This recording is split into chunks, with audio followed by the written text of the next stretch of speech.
Autopsy report, Rich Piana, date of death, August 25th, 2017. Autopsy findings is what we find. It's cardiomegaly, so he's got a hugely enlarged heart, double the size of a standard person's heart. He has bronchopneumonia with bilateral purulent pleural effusion, so at that time.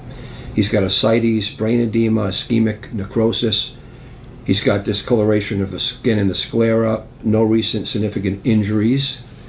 We have no injuries and no hospitalization specimen available for toxicology. That's the bottom line. That's what it says on the finding. Here's what we know going back. Rich Piana, on the day that he entered the hospital and EMS was called, was apparently feeling well, was with his girlfriend, and was getting his hair cut in the bathroom.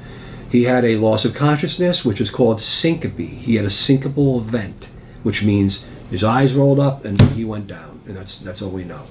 At that time, then you think, why did he have that? What's the cause of a syncopal event? It's either respiratory failure or an arrhythmia, cardiac, okay? And so the arrhythmia could be either from amphetamines, I see it, and the respiratory failure from narcotics or drugs, could be from drugs.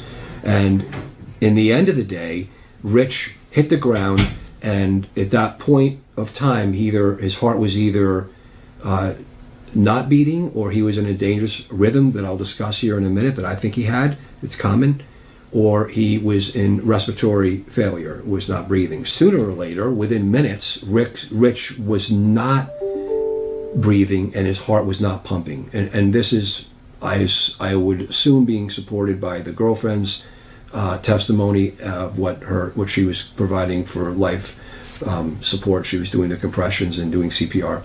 And then it's supportive by the paramedics' findings. Without a heartbeat, without breathing for at least 10 minutes, I think maybe 20 minutes. So that's called anoxic brain injury.